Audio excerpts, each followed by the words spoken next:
É ou não é que o trabalho dignifica? É assim que nos explica o horizonte da falha. É ou não é que diz-te toda a verdade? É que só por dignidade no mundo ninguém trabalha.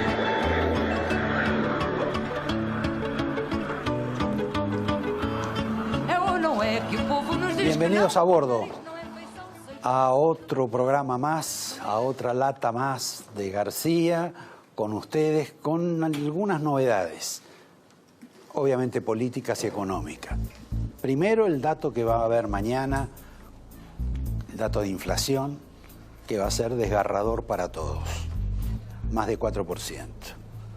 Por eso, en la Casa de Gobierno se están tirando de los cabellos, por lo menos, y van a inventar esto de pasado mañana, que es una suerte de acuerdo, de entendimiento de precios o de lo que sea para disimular esta estampida casi de hiper que vamos a descubrir mañana y seguramente el otro mes, porque esto tiene continuidad y quizá continuidad creciente. Veremos cómo resulta este nuevo plan, este nuevo esquema, este paquete en el cual otros gobiernos anteriores repitieron lo mismo, en general les fue mal, pero bueno, quizá este gobierno que no reparó en lo que hicieron otros tiene más suerte.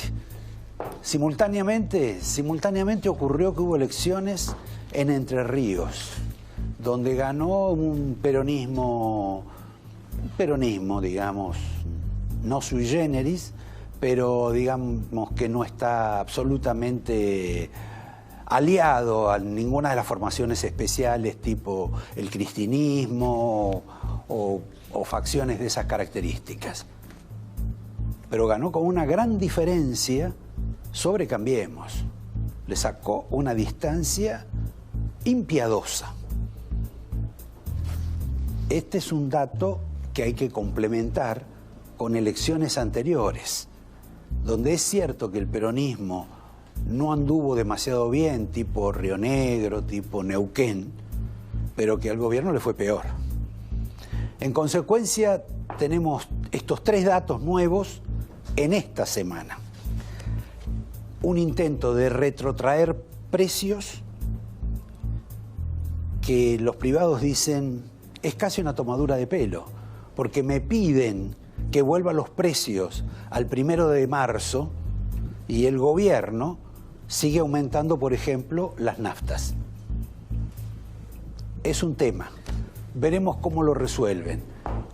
Protagonistas de esto, bueno, lo que ustedes saben del gobierno y seguramente también un representante de la COPAL que se llama Funes de Rioja.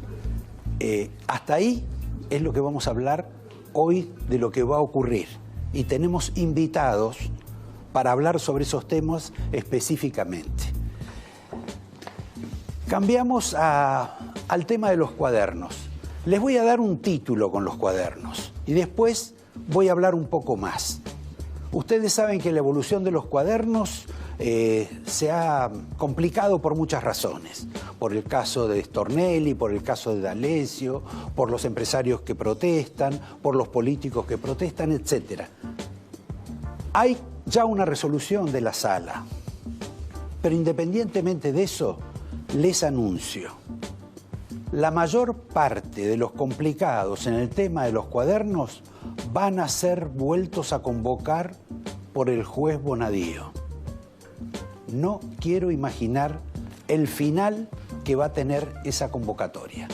Me detengo ahí porque en el tema de la justicia ha habido mucho.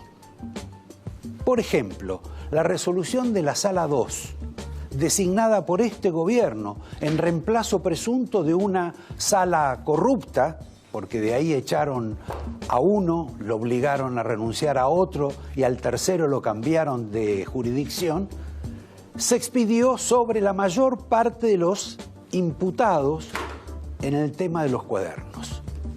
Y hubo una suerte de perla de salvedad que todo el mundo le ha puesto el ojo, que es la separación de la responsabilidad del titular del grupo Techín, Paolo Roca, del personal o del núcleo gerencial que cometió dádivas, cometas, coimas, lo que fuese. Esto es, esta sala de 2 jueces designados por Macri acaba de pronunciarse y decir que creo que el pago es de $1 millón, estaba relacionado presuntamente con el cierre de una planta en Venezuela y para que la gente no fuera perseguida, que había que adornar a quienes lo echaban en Caracas. Entregaron a funcionarios del gobierno anterior, más precisamente a Barata, creo que $1 millón. Para los 2 jueces, Bruglia y Petruzzi, el titular de Techint no tiene nada que ver, o tiene una responsabilidad diferente, que habrá que evaluar con nuevas investigaciones, pero lo desprende del caso, mientras no desprende del caso a otros titulares de empresas. Hay una justificación sobre esto, porque en términos generales uno pensaría que hay una responsabilidad objetiva del dueño de esa multinacional. Además, $1 millón es $1 millón en su casa, en la mía y también en la casa del señor Paolo Rocca, aunque seguramente ahí puede haber otro tipo de, digamos, de tratamiento del dinero. Esa responsabilidad objetiva vendría a ser algo así como: usted tiene un auto, comete una infracción, lo castigan, y si la infracción la comete otra persona a la cual usted le prestó el auto, igual tiene que pagar la infracción. En el derecho penal hay una figura diferente. La figura diferente se llama personalidad de la pena. Esto quiere decir que el acto delictual lo tiene que cometer determinada persona. Y si esa persona no es la que comete el delito, la responsabilidad se modifica. Para ustedes esto es nuevo, para mí también es nuevo, pero no ha sido nuevo ya en la vida política de la Argentina.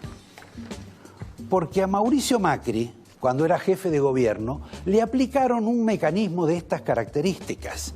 ¿Se acuerdan cuando fue el tema de que le escuchaban al novio de la hermana o al marido de la hermana y a mucha más gente? Y en alguna medida él era el responsable, o se decía que el padre era el responsable de esto. Y terminó todo en que el culpable era un ministro, para colmo el ministro de Educación, que era Narodowski. ¿Qué ocurrió? Aplicaron esto de la personalidad de la pena. Como no había sido, o no lo pescaron a Macri interfiriendo a la llamada telefónica, no era el responsable. Este fenómeno nuevo de hoy, de la sala, con relación al caso de Paolo Rocca, advierte o genera un antecedente hacia adelante, en términos políticos.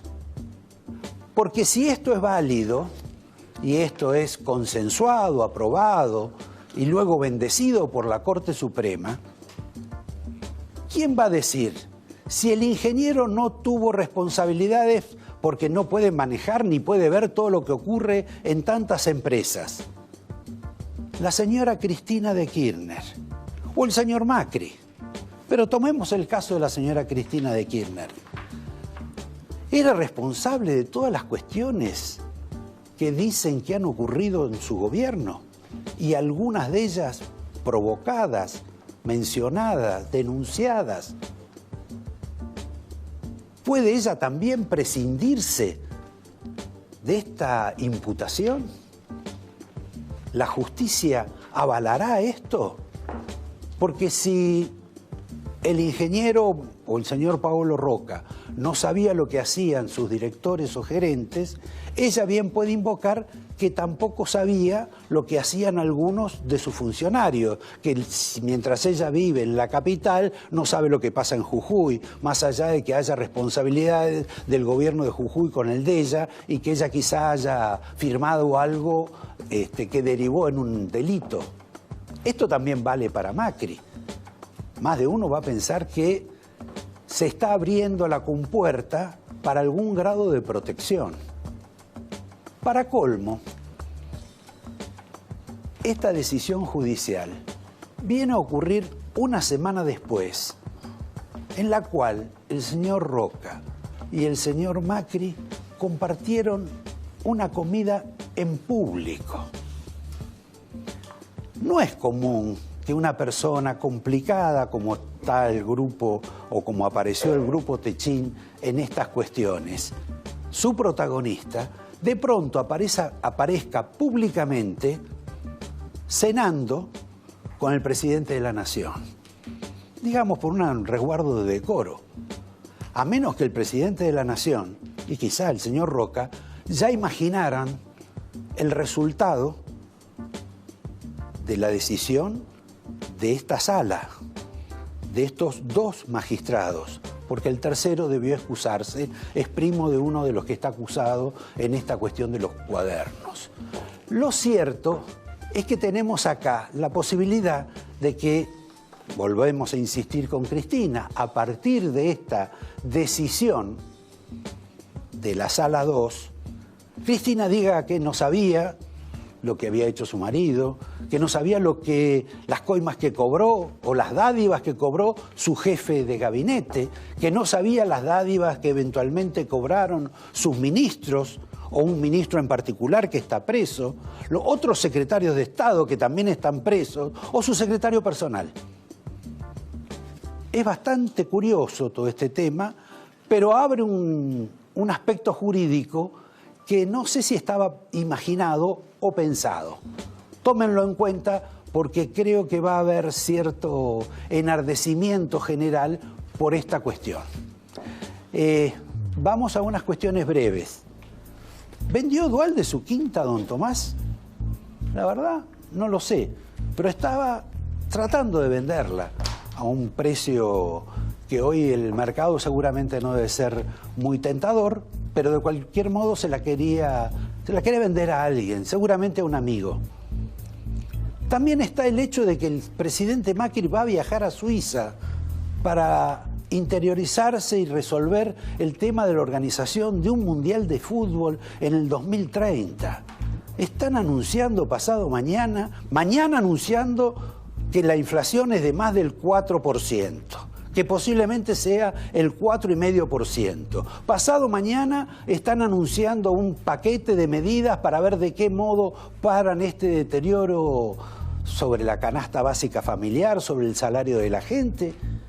Y él está imaginando que puede ir a resolver este tema del campeonato de fútbol, de la FIFA en Suiza.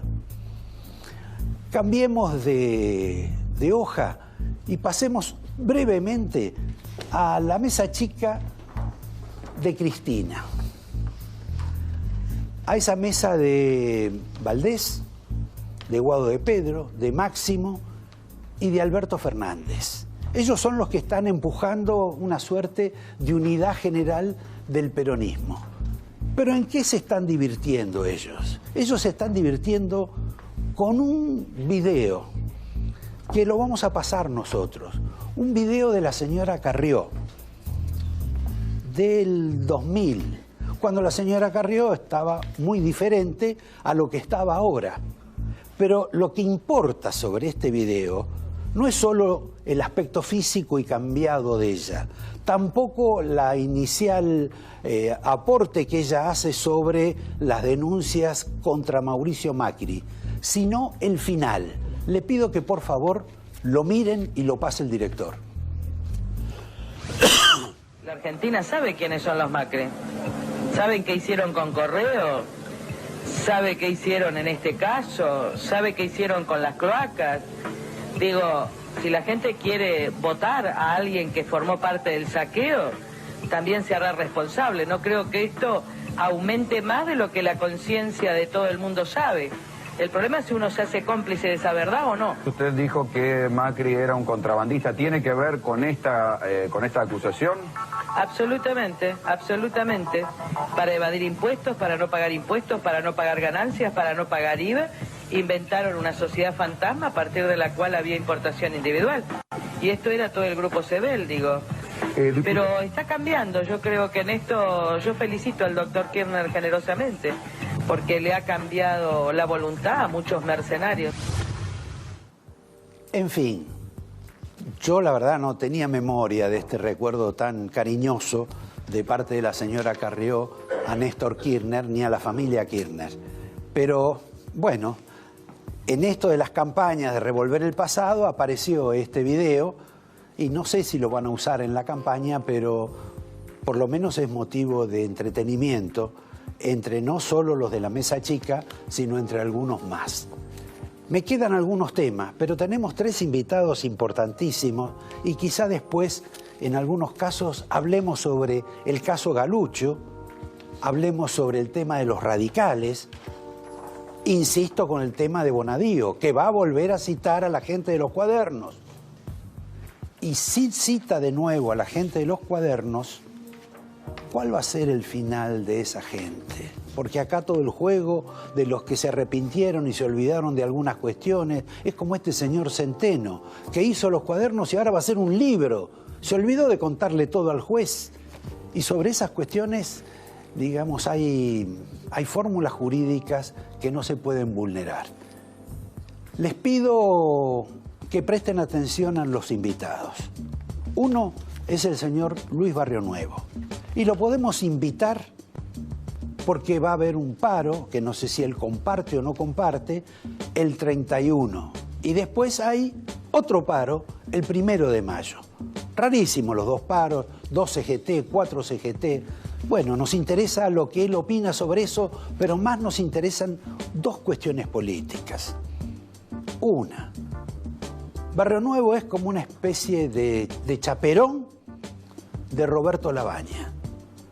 Y la pregunta obvia que se hace todo el mundo hoy en la Argentina es, ¿Labaña arranca o no arranca?